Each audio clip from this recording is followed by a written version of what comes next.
6.13 지방선거 대진표가 쏙쏙 마무리되고 있습니다. 선거라는 게 후보자들의 구도도 중요하고 또 막상 투표함을 열고 보면 예상과 다른 경우도 많아서 이 대진표를 해석하는 것도 쉽지가 않은데요. 이런 가운데 안희정 전 지사의 두 번째 영장이 또 기각이 됐습니다. 오늘 이 문제도 좀 살펴보겠습니다. 두 분 전직 의원 모셨습니다. 최민희 전 더불어민주당 의원 그리고 이상일 전 새누리당 의원 나오셨습니다. 어서 오십시오. 안녕하세요. 첫 질문으로 제가 준비한 게요. 이제 한 2달여 남았습니다. 지방선거가. 그 광역자치단체장 중에 어디가 제일 격전이 될까요? 최 의원님부터. 예, 저는 경상남도 도지사 선거가 가장 격전일 것 같습니다. 왜 그렇죠? 우선 경상남도 오늘 대진표가 짜졌는데요. 네. 네. 이게 김경수 후보하고 김태호 후보가 붙게 되는데요. 아까 말씀하셨듯이 선거라는 게 구도하고 흐름. 크게 보면 구도와 흐름, 그다음에 인물 경쟁력이거든요. 그런데 경남 지역은 기본적으로 민주당에게 불리한 지역입니다. 그리고 이제 수치로 드러나지 않는 저변의 민심이 그러니까 좀 다소 보수적인 성향이었습니다. 그동안. 그런데 워낙 우리가 굵직굵직한 큰 사건을 많이 겪다 보니 민심도 많이 바뀌고 특히 젊은 층의 지방선거 투표 의지가 높기 때문에 달라지겠습니다만 그럼에도 불구하고 기본적인 경남 지역의 인구 구성이나 그간의 선거 결과가 결코 그렇게 민주당 쪽에 좋은 곳이 아니다. 그리고 김경수 후보가 나름 경쟁력이 있는 후보고 또 경남 지역이 아무래도 노무현 대통령이나 문재인 대통령에 대해서 좀 각별한 생각이 있지 않겠습니까? 그게 긍정적으로 작용하겠지만 김태호 후보 역시 만만치 않습니다. 특히 이 흐름과 구도는 김경수 후보에게 조금 유리해질 수도 있겠지만 네. 인물 경쟁력이나 친화력이나 이런 것으로 볼 때 김태호 후보도 만만치 않은 개인 경쟁력이 있다. 그래서 김경수 후보도 출마하면서 결국은 51대 49의 싸움이 될 지역이다라고 했더군요. 저도 비슷한 생각입니다. 최대 격전지 꼽아주셨고요. 이 의원님.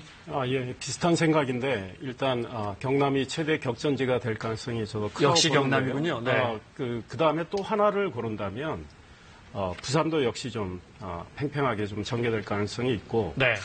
그래도 국민의 최대 관심사는 역시 서울시장 선거가 아닐까 싶습니다. 그래서 지금 민주당은 경선을 하고 있는 상황이고요. 지금 자유한국당은 아마 내일쯤 네. 김문수 전 경기지사 공천을 할 거고 바른미래당에서는 안철수 전 대표 사실상 공천이 된 상황이죠. 물론 네. 다른 후보가 한 분이 있습니다. 예비 후보가. 어떻게 정리될지 모르지만 이미 안철수 전 대표로 간다고 봤을 때 안철수 전 의원이 어제 그런 이야기 했죠. 야권의 대표 주자는 나다. 그러니까 네. 표를 분산하지 말고 모아주시라. 그러니까 사실상 민주당 후보하고 1대1 대결 구도를 만들겠다는 거죠.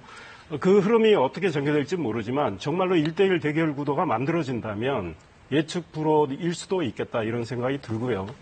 경남에서는 홍준표 전 대표가 본인이 경남지사를 했지 않습니까? 그리고 경남은 반드시 지키겠다고 이야기를 했습니다. 그래서 만약에 경남에서 패배한다면 홍준표 전 대표는 대표직에서 물러날 수도 있어요. 물론 다른 지역 선거 결과가 같이 고려가 돼야 되겠지만 그래서 경남도 굉장히 치열할 거고 아마 자유한국당도 총력전을 펼칠 텐데요. 이미 우리 최 의원님 말씀하신 대로 김태호 전 경남지사 네. 거창군수도 했고 국회의원도 김해에서 했고 또 지사도 했고 그래서 상당한 경쟁력이 있습니다. 올드보이라고는 하지만 그분은 저랑 동갑인데 알겠습니다. 61년생이라 네, 아직 네. 올드보이라고는 본인은 오래된 경남의 친구다 이런 주장하는데요. 김경수 의원이 굉장한 저는 경쟁력이 있다고 봅니다. 게다가 문재인 대통령 고향이고 그래서 팽팽히 전개될 것 같다 이런 생각이 듭니다. 알겠습니다. 논의를 네. 좀 빨리 가겠습니다. 저희가 준비한 질문이 워낙 많아서요. 네. 먼저 그러면 서울시장 선거 얘기를 하기 전에 네. 바른미래당의 안철수 인재영입위원장의 얘기를 먼저 듣고 계속 얘기 나눠보겠습니다.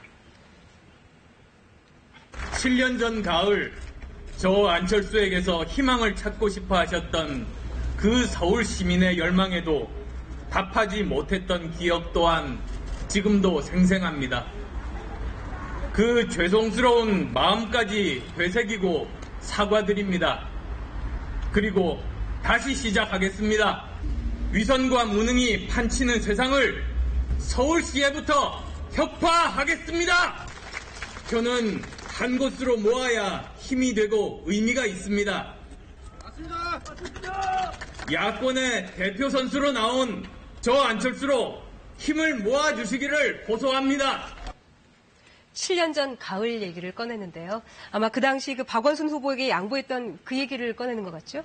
네, 그렇습니다. 근데 저것이 어떻게 비치냐면, 과거로 돌아가서 얘기할 거리가 저렇게 없나 이런 느낌으로 비칠 수 있습니다. 그래서 과거에 내가 양보했던 것을 내가 꺼내는 건 되게 조심해야 되는 것 같고요. 그다음에 이제 윤여준 전 장관의 인터뷰에 따르면, 한 언론사 인터뷰에 따르면 서울시장을 하려다가 부친의 반대로 안 하기로 했고, 서울시장을 한다고 했다가 갑자기 안 하겠다고 하니까 이게 무슨 정치가 장난도 아니기 때문에 명분이 필요했고, 그 명분으로 소위 아름다운 양보라는 이벤트를 만든 거다. 이런 인터뷰가 있습니다. 그리고 이걸 김종인 전 의원도 확인한 바 있고, 그 시사인의 보도가 나갔을 때 안철수 후보 쪽에서 반박하거나 뭐 언론중재 신청을 한 흔적이 없더라고요. 그래서 그 부분부터 조금 돌아보셔야 될 것 같습니다. 그리고 지금 말씀하신 대로 한 곳으로 몰아달라, 야권의 대표 주자는 나다 이렇게 얘기하지만 사실 제1야당이 후보를 내지 않거나 중간에 포기한다는 것은 지방선거 이후에 제1야당의 존속 문제가 걸려있기 때문에 자유한국당으로서 그렇게 쉽게 선택할 수 있는 문제는 절대로 아니다 이렇게 봅니다. 그 안철수 전 대표가 과거에 양보론을 내세워서 이번에 박원순 시장을 겨냥해서 다시 양보받겠다 이런 취지로 이야기한 거라고 생각하지는 않고요. 그 당시에 7년 전 당시에 지금 민주당이 정말 아름다운 양보를 했다고 얼마나 박수를 보냈습니까? 그러니까 그건 그대로 인정을 하고, 안철수 전 지금 대표는 입장이 달라졌는데, 지금 박원순 시장이 두 번 함으로 인해서 당시 본인이 기대했던 거, 또 서울 시민이 기대했던 변화에 못 미친다 이런 생각을 했던 거고, 또 바른미래당을 살리기 위해서 몸을 던진 거니까, 지난 대통령 선거 때요, 서울에서는 안철수 후보가 홍준표 후보를 이겼습니다. 그러니까 22%를 얻었고요. 홍준표 후보는 20% 얻었습니다. 그래서 서울시장에서는 본인이 대표 주자라고 주장할 수도 있고, 물론 3파전이 전개되겠지만 또 표가 분산이 되면 민주당한테 서울시장 넘길 테니 한 곳으로 모아달라, 결국은 1대1 구도를 만들어달라고 호소를 하는데, 앞으로 흐름은 어떻게 전개될지 좀 지켜봐야 되겠습니다. 네, 그러면은 7년 전의 상황을 일단 보고 또 얘기 나눠보겠습니다. 박원순 변호사님을 만나서 그분의 포부와 의지를 충분히 들었습니다. 저는 이번 서울시장 보궐선거에 출마하지 않기로 했습니다. 좋은 세상을, 새로운 세상을 만드는 일에 관심이 있었던 사람들이기 때문에 상식적으로 이해가 되기 힘든 이런 결론을 냈다고. 7년이라는 세월 동안 참 많은 게 변했는데, 특히 안철수 전 대표에게 정말 많은 일이 있었던 것 같아요. 그렇습니다. 지금 박원순 시장이 얘기하는 거 보면 새로운 세상을 만드는 일에 관심이 있는 사람들, 그런 거였는데, 지금 안철수 대표는 그거보다는 사실 바른미래당을 재건하고 보수의 중심이 되고 뭔가 정계 개편을 하고 이런 거에 더 관심이 있어진 것 같고, 그 당시에는 안철수 대표도 박원순 시장도 시민사회에 있었고요. 그 시민들이 불러내는 두 사람이었거든요. 네. 근데 같이 한때는 같은 당에 몸을 담았었고, 그랬다가 다시 안철수 후보가 그 새정치민주연합을 또 탈당해서 국민의당을 만들고, 다시 국민의당에서 바른미래당으로 유승민 대표 합치고, 정말 많은 일이 있었기 때문에 지난번에 박원순 시장이 그때 고마웠지만 그 이후로 당적도 달라졌고, 그리고 이렇게 가는 길이 다르다. 네. 이렇게 얘기한 것이겠죠. 네. 그 이야기를 저희가 준비했는데요. 그 녹취를 좀 들어보겠습니다. 박원순 시장과 또 민주당 쪽에서 이 부분 어떻게 생각하는지 들어보겠습니다. 2011년 보궐선거의 그런 결단에 대해서 지금도 저는 감사하게 생각하고 있습니다. 근데 그 이후에 세월이 흐르고 이제 당적도 또 서 있는 위치도 달라졌습니다. 서울시장이라는 자리는 대통령을 꿈꾸다가 중도에 포기하거나 아니면 대통령에 나가서 패한 사람들이 경쟁하는 자리는 아니라고 생각합니다. 서울시는 다음 대통령 선거를 위한 교두보로 그렇게 쓰일 만큼 한가한 자리가 아니다 점을 안철수 후보에게도 전달하고 싶습니다. 근데 보셨잖아요. 네네. 세 분 후보가 나왔잖아요, 민주당에. 이 의원님, 네. 저 세 분 중에 민주당 후보 누가 될 것 같습니까? 개인적으로는 어떤 후보가 될 거로 짐작을 하는데 이렇게 이야기를 개인적인 해도 의견 여쭤보는 저는 결선 투표제를 민주당이 도입을 네. 했습니다. 그래서 보다 흥미진진하게 전개는 될 것 같은데 현재 여론조사를 근거로 따져본다면 1차에서 끝날 수도 있겠다. 아무래도 박원순 시장이 상당히 앞서간다. 아니, 제가 그 질문을 네. 최 의원님께 못 드리거든요. 그래서 다만 네. 경기도의 경우는 이재명 성남시장이 상당히 앞서가지만 여론조사상 그러나 민주당의 지금 경선은 어떻게 됐냐면 여론조사 50%, 진성당은 50%거든요. 근데 진성당은 전해철 의원이 문재인 대통령의 소위 삼철로 불리는 핵심 중에 핵심이거든요. 그분이 진성당원의 상당한 경쟁력을 갖고 있다고 생각합니다. 그래서 네. 결선으로 가면 경기도에서는 파란이 벌어질 가능성이 있는데 서울시에서는 지금 박영선 의원이나 우상호 의원은 이 문재인 대통령의 어떤 핵심 그 바운더리에는 들지는 못한 것 같아요. 그래서 박원순 시장이 상대적으로 좀 안정적으로 가고 있는 것 같다. 그리고 세 분 말씀 중에 보면 다 대통령 할 분들이 왜 서울시장 나오느냐 그러는데요. 저분들이 시장이 되면요. 다 대통령 도전 꿈꿉니다. 그다음에 박원순 시장도 시장할 땐 절대 대선 안 나간다고 그랬는데 지난번에 대선 녹화하려다 말았던 거죠. 네. 그래서 민주당 경선은 특히 경기도가 아주 볼만할 것이다 이렇게 짚어주셨고요. 이재명 시장 대 전해철 전 의원, 전해철 전 수석과 이걸 여쭤볼게요. 김문수 전 지사가 이제 내일 아까 말씀하셨는데 내일 이제 후보 출마 선언을 한다 이 말씀이시죠? 네. 민주당 쪽에서는 김문수 전 지사가 끝까지 완주해줬으면 하실 거잖아요. 그렇잖아요. 완주할 것 같습니까?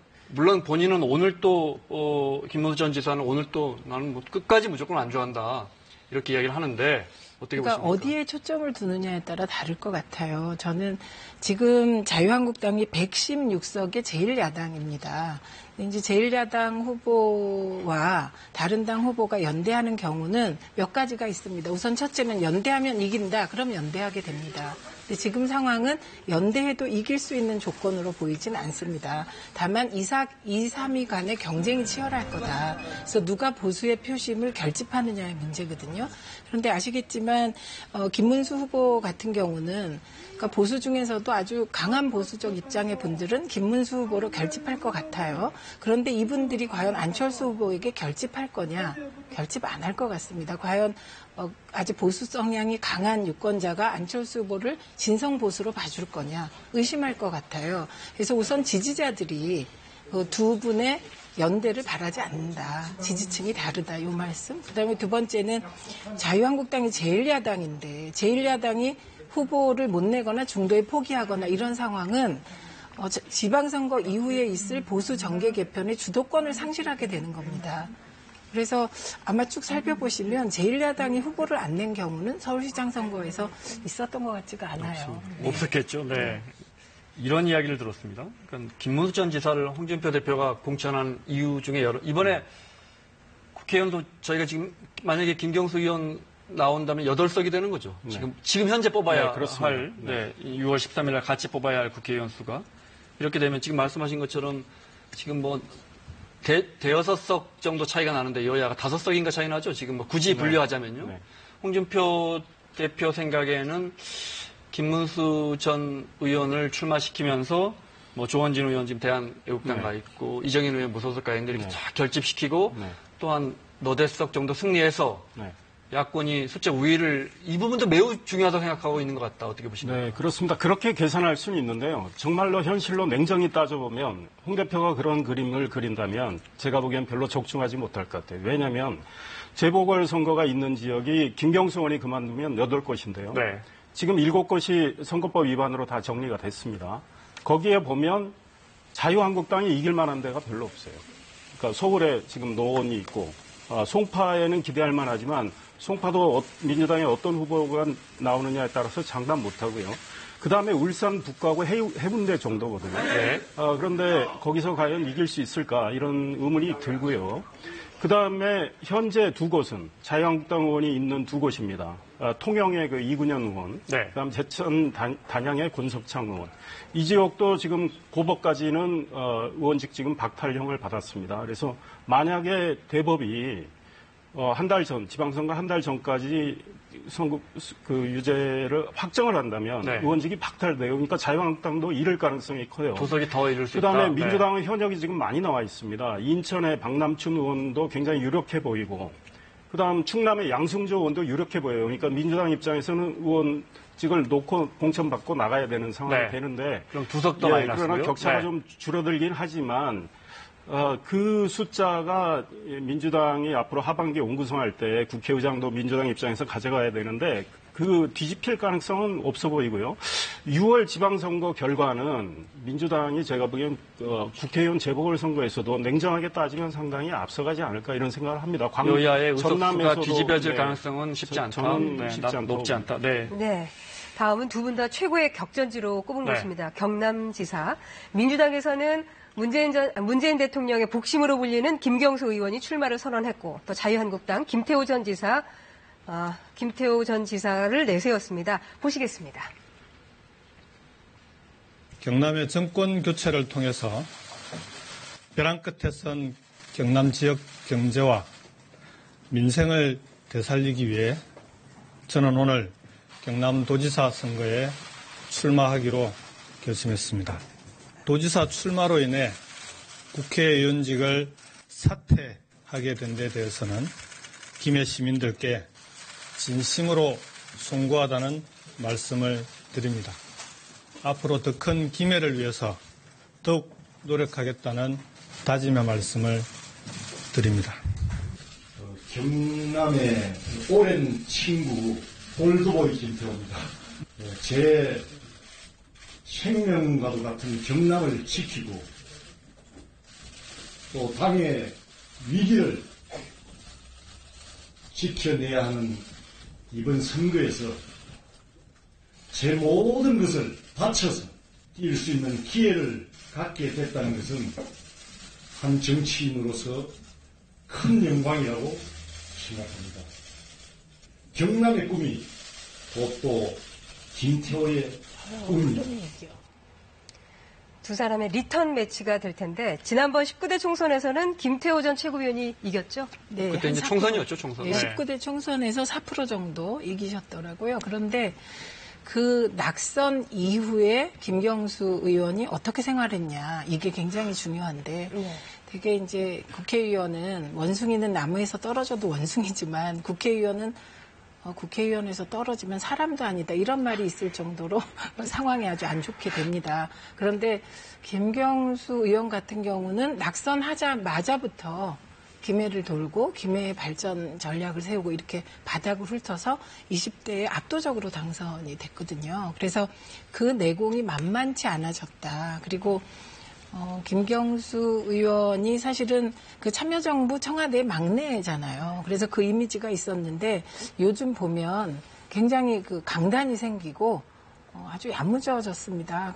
그런데 개인적으로 보면 김태호 후보가 매력적인 분이세요. 그건 틀림이 없습니다. 그리고 경력도 만만치 않고요. 네. 그런데 김태호 경남지사 후보 2번이나 했죠. 그렇죠. 네. 김태호 후보 같은 경우는 그 MB 시절에 국무총리 시키려고 하다가 청문회에서요. 낙마한 분입니다. 그래서 아마도 경남도지사 선거는 큰 선거이기 때문에 왜 낙마했는지 지금은 다 관심이 없는데 그 낙마 이유도 하나둘씩 들춰지면서 박빙으로 가지만 역시 흐름은 김경수 후보에게 약간 우세하지 않을까, 저는 그렇게 봅니다. 네. 그런데 그 한국당 홍준표 대표가 경남지사 자리를 지켜내지 못하면 책임을 지겠다, 이렇게 발언한 적이 있어요. 그리고 올해 2월에도 또 경남지사는 홍준표 재신임으로 치르겠다, 이렇게 주장을 했습니다. 네, 홍 대표 입장에서 매우 중요한 선거입니다. 일단 경남 지켜야 할 말이 있는 거고, 본인의 약속은 6곳, 현재 6곳을 갖고 있으니까 그걸 현상 유지하겠다. 부산, 울산, 본인은 이제 경남 있다 내놨고요. 대구, 경북, 인천, 경기. 네, 그렇습니다. 네. 그런데 사실 지금 자유한국당 현재 여론조사대로라면 대구, 경북은 아마 무난하게 이길 것 같은데, 울산은 좀 반반인 것 같고, 부산, 경남은 아직은 조금 해볼 만은 하지만 약간 박빙의 열세 정도. 그런데 지금 김태호 후보의 인물 경쟁력은 상당히 있다고 생각을 합니다. 그리고 그분의 어떤 친화력, 파고드는 집중력이 굉장하거든요. 근데 이번 지방선거에 전체적으로 영향을 미칠 변수는 4월 27일 남북 정상회담, 그리고 5월에 성사될지 안 될지는 아직은 불투명하지만 미북 정상회담이 있습니다. 그 결과가 제가 보기엔 선거에 바로 큰 영향을 미칠 거다. 아무래도 문재인 정부가 좀 유리한 환경에서 치르게 될 거고, 특히 경남은 김경수 후보가 문재인 대통령의 핵심 측근이고, 그래서 김경수 후보를 당선시켜서 경남 지역 발전에 대한 어떤 경남 분들의 그런 희망 같은 게 있을 거거든요. 그래서 팽팽하게 전개되겠지만 민주당이 약간 우세한 형국인 것 같다, 이런 생각합니다. 네. 그리고 어떻게 보면 문재인 대통령하고 홍준표 대표의 대리전 양상이다, 이렇게 볼 수 있을까요? 경남지사 싸움이요. 네. 그런 식으로 되면 김경수 후보에게 매우 유리할 겁니다. 그래서 오히려 이제 김태호 후보 전략은 저는 홍준표 대표의 대리인 전략은 쓸 것 같지 않아요. 지금 입장에서 보면. 그래서 아무리 이제 성격이 자유한국당의 대표주자와 민주당의 대표주자 이런 식으로 설정을 할 것 같아요. 이제 후보라면. 그래서 그런 이제 문재인 대통령과 홍준표 대표의 대리전이라고 누군가가 얘기할 수 있을지 모르지만 현실은 실제로 선거가 진행되면 김태호 후보는 홍준표 대리인 전략은 쓰지 않을 것 같습니다. 네. 근데 김경수 의원이 경남지사에 출마하면 김해을인가 그렇잖아요. 네. 거기 또 저 노무현 전 대통령의 아들 노건호 씨가 언론 보도에 나와요. 본인 의사가 그런 입장을 밝힌 적은 없는 것 같은데 그 부분은 어떻게 보십니까? 아마 본인은 그다지 희망하지 않는 걸로 알려져 있고요. 그다음 권양숙 여사도 그러신 것 같은데 노건호 씨 공천을 하면 민주당한테는 좀 불리해질 걸로 생각합니다. 왜냐하면 640만 달러 자유한국당이 이미 공세를 취해왔는데 그 이야기가 다시 나올 가능성이 상당히 있고요. 지금 김대중 대통령 아들 네. 김홍걸 씨도 전남의 영암 지역 이야기가 민주당 신안 네, 무안 그렇습니다. 네, 그렇죠. 신안 네. 무안 영암 거기 거론이 되는데 그렇게 될 경우 야권이 공격할 소지가 있습니다. 왜냐하면 그 과거에 그분의 또 문제가 있었잖아요. 여러 가지 부정부패의 문제가 있었고 또 김현철 씨, 김영삼 전 대통령의 아들이 또 김해을의 민주당 후보로 나온다는 이야기까지 있는데 이 역시 민주당한테 불리한 요인입니다. 왜냐하면 김현철 씨의 경우는 국정농단의 1호입니다. 어떤 면에선. 네. 그래서 민주당이 그런 카드를 내세우면 오히려 이 핵심 어젠다가 전직 대통령 아들들의 여러 가지 문제 쪽으로 이 관심이 좁혀지면 민주당이 굉장히 불리할 거예요. 제가 보기에는 민주당이 오늘 정성호 공천관리위원장 이야기했지만 아직 검토하고 있지 않다. 그리고 전직 대통령 아들이라고 해서 우리가 다 공천한 건 아니다 했거든요. 어느 정도 선을 긋는 것 같아요. 김홍걸 씨는 신안 쪽에 오늘 기사를 보니까요. 검토할 수는 있다 이런 이야기 나옵니다. 본인이? 저는 검토할 수 있다고 생각합니다. 그런데 이번에 굳이 전직 대통령의 아들들을 끌어낼 필요가 있을까요? 민주당 입장에서 볼 때. 그리고 민주당의 후보군이 없는 것도 아니고. 그래서 저는 실현 가능성이 낮다고 생각합니다. 네. 이번에는 충남으로 가보겠습니다. 자유한국당은 이인재 의원을 추대하면서 불사조, 피닉제가 다시 한번 등판을 했는데요. 화면 보시겠습니다. 충남 선거는 우리가 잡은 거야. 주도권을. 잡았고 이인재가 어떻게 올드 보이고 큰 인물이지. 응? 큰 인물이지. 저도 올드 보이로 돼 있던데. 그래. 아니 나도 올드 보이고 다 올드 보이야. 그래서 김종필 총재 이래 충청남도 인물이야. 그렇습니다. 그걸 충남 사람들이 다 알고 있다고. 그것만 각인시키면 충남 선거는 우리가 압승할 수 있어요. 네, 충남지사 여권은 아직 정해지지 않았죠? 여권은 지금 두 분이 경선 중입니다. 양승조 의원, 사선 의원이죠. 천안 출신이고요. 그다음 복귀왕 전 아산시장. 두 분이 경선을 하는데 양승조 의원이 무난히 이기지 않을까 이런 생각을 하고요. 굉장히 합리적인 분이라고 생각을 하는데 손학규 전 오른쪽이 대표가 양승적이에요. 대표 시절에 비서실장 했던 분입니다. 그래서 문재인 소위 말하는 친문 색채는 없는 분인데요. 굉장히 합리적이고 보건복지 분야에 밝은 분인데 아무래도 인지도는 이인재 전 의원이 굉장히 높죠. 그러나 역시 올드보이 이미지가 있죠. 큰 인물 이미지도 있습니다. 그런데 과연 지금 충남 지역에서 자유한국당이 기대하는 것은 안희정 전 지사의 문제, 박수현 전 청와대의 문제 이것 때문에 민심이 좀 달라지지 않았느냐. 그래서 지금 홍 대표가 말씀하신 대로 주도권을 우리가 잡았다 그랬는데요. 지금 지방선거까지는 꽤 긴 시간이 남아있고 남북정상회담, 북미정상회담 그 흐름 속에 막 굴러가면 저 이슈는 또 잊혀질 가능성이 있어요. 그래서 충남지사 선거도 역시 지켜봐야 되겠다. 네. 전효옥 전 의원이 이인재, 김문수, 김태호 전 지사에 대해서 계륵 리스트다 이렇게 비판을 했어요. 올드보이 아니고 계륵이라는데요. 그랬더니 자유한국당 홍문표 의원이 패널도 자격증이 필요하다 또 이렇게 맞받아쳤는데요. 이 두 사람의 설정은 어떻게 보세요?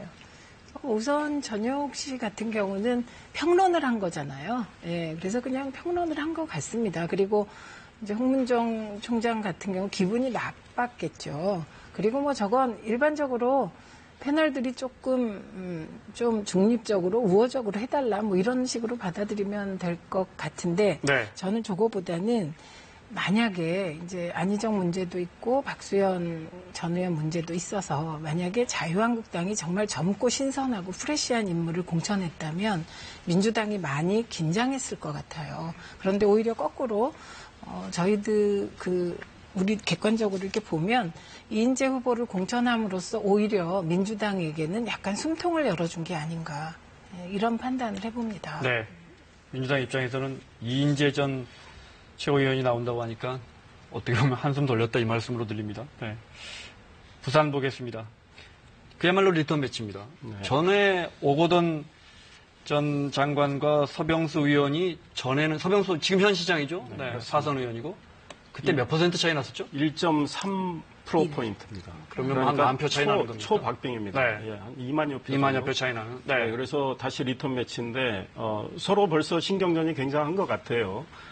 그런데 지금 분위기는 아무래도 지금 대통령 지지율이 높고 정당 지지율도 민주당이 굉장히 높지 않습니까? 그래서 네. 부산 지역 역시 오거돈 전 장관이 앞서가는데요. 서병수 현 시장도 현직 프리미엄이 있고 또 많이 인지도가 높은 분이기 때문에 자유한국당의 홍준표 대표는 별로 안 좋아하는 분이에요. 그래서 공천을 안 주려고 했었죠. 그래서 바깥에서 영입을 다른 분을 하려고 했는데 안대희 전 대법관이나 이런 분들 다 싫다고 하니까 결국은 고육지책으로 서병수 시장 공천을 한 건데 그런 것들이 서 시장에 오히려 발목을 잡는 측면이 있습니다. 네. 다음은 제주지사, 원희룡 네. 제주지사가 다음 주쯤에 바른미래당 탈당해서 무소속으로 출마 선언을 할 것이라는 전망이 나오는데요. 무소속이 더 유리하다고 판단해서겠죠?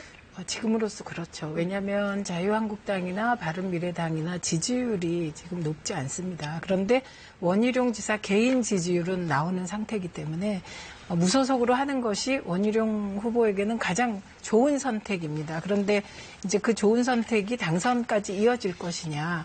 그거는 민주당이 경선을 해야 되잖아요. 문대림 후보하고 김은남 후보가 지금 경쟁을 하고 있는데 네. 그 경쟁이 얼마나 잘 이루어져서 좋은 후보를 뽑느냐, 더 경쟁력 있는 그에 따라 달라질 거라고 봅니다. 근데 원희룡 후보로서는 가장 당선에 근접한 선택을 했다고 봅니다. 네, 사실은 야권 입장에서, 야권 전체 입장에서 대구 경북하고 울산 정도 빼고 기대할 수 있는 곳은 저는 제주라고 생각합니다. 네. 그래서 원지사도 결국은 바른미래당을 탈당해서 무소속으로 나오는데 자유한국당은 절대 안 들어가겠다는 거거든요. 제주도 지역 특성상 과거에 국회의원 선거도 그랬고 무소속 후보들이 상당히 선전을 하고 이기는 경우가 많습니다. 그래서 저는 원지사가 승산이 더 있다고 봅니다. 왜냐하면 민주당 후보가 상대적으로 다른 곳에 비해서는 좀 약체인 거 아닌가 이런 생각이 드는데 물론 뚜껑은 열어봐야죠. 만약에 원지사가 다시 무소속으로 나와서 당선이 되면요. 야권 재편의 중심이 될 가능성이 있습니다. 아, 그렇군요. 네, 알겠습니다. 안희정 한 4분 정도 남았는데 안희정 전 충남지사 구속영장이 또다시 기각됐습니다. 법원의 기각 사유를 좀 볼까요? 그래픽이 준비됐습니까? 범죄 혐의에 대해서 다퉈볼 여지가 있다. 아무래도 이 부분이 중요한 것 같은데 두 분이 율사 출신은 아니시지만 의견을 좀 여쭤봐야 할 것 같아요. 이 부분은 어떻게 보시면 사견을 좀 여쭤볼게요. 안희정 전 지사의 영장 기각에 대한 저는 이번엔 영장이 나올 줄 알았습니다. 네. 그런데 내용을 조금 보니까 그 업무폰, 그러니까 김지은 씨의 업무폰의 내용을 삭제하고 다음 인수인계자한테 넘긴 주체가 저는 안희정 지사 측인지 알았더니 그걸 삭제한 게 김지은 씨라는 얘기가 있더군요. 그래서 아마 그 판단이 좀 엇갈린 것 같은데 저는 일반적으로 미투에 있어서 이제 피해자는 나는 성추행, 성폭력을 당했다고 주장하고 그 상대방이 늘 주장하는 게 합의에 의한 것이었다고 주장합니다. 네. 그럼 현행 법률은 후자에 좀 무게가 실리는 것 같아요. 그래서 이제 저런 결과가 나왔다고 보는데 이 부분은 좀 더 지켜봐야 하겠지만 저는 이번 영장은 나올 줄 알아서 예측이 틀린 사람입니다. 네. 저 같은 경우는 영장 또 기각될 걸로 봤습니다. 왜냐하면 그 업무폰 그 정도로 영장 발부하기는 좀 법원에서 저는 쉽지 않았을 걸로 보고요. 네. 지금 범죄 혐의를 다투는 문제에 대해서 법원이 지적을 했지 않습니까? 그러니까 지금 검찰 수사가 적어도 영장을 발부할 정도의 소명도 안 돼 있다는 이야기인데요. 정말 법원에서 나중에 선고를 할 때는 소명보다 훨씬 엄격한 증명을 요구하거든요. 그런 거에 따르면 사실은 법원 1심에서 나중에 선고가 내려질 때도 검찰이 이기기는 쉽지 않겠다 이런 생각이 듭니다. 네. 이번에 두 번째 법정에 출석한 안희정 지사의 모습 잠깐 보고 가겠습니다. 어제 오후 2시경 영장실질심사에 출석한 안희정 전 지사의 모습입니다. 증거인멸 이야기가 나오고 있는데 어떻게 생각하십니까? 네, 달리 드릴 말씀 없습니다. 지금 관여하시거나 이런 게 전혀 없다는 말씀이신가요? 법정에서 말씀을 드리겠습니다. 오늘 새벽 1시 반경 두 번째 구속영장 기각이 결정된 뒤 안희정 전 충남지사가 굳은 표정으로 구치소를 빠져나옵니다. 네, 지사님 두 번째 영장 기각인데 심경이 어떠십니까? 제가 무슨 말씀을 드릴 수 있겠습니까? 다 제 잘못입니다. 모든 분들께 사과 말씀 올리고 저의 잘못에 대해서 용서를 구합니다. 증거인멸에 관해서 법원에 어떻게 설명하셨습니까? 합의에 의한 관계라는 의견은 아직도 변함 없으신 겁니까? 제가 어제 낮에 검찰에서 말씀드렸듯이 이 사건 내용에 대해서는 법정에서 말씀을 드리겠습니다.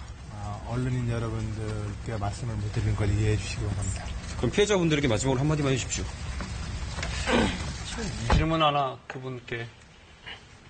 고은 시인도 그렇고 이윤택 감독도 그렇고 우리 안 전 지사도 그렇고 이 미투 가해자가 유독 민주당이나 진보 진영이 많다라는 지적이 있습니다. 거기에 대해서 어떻게 보십니까?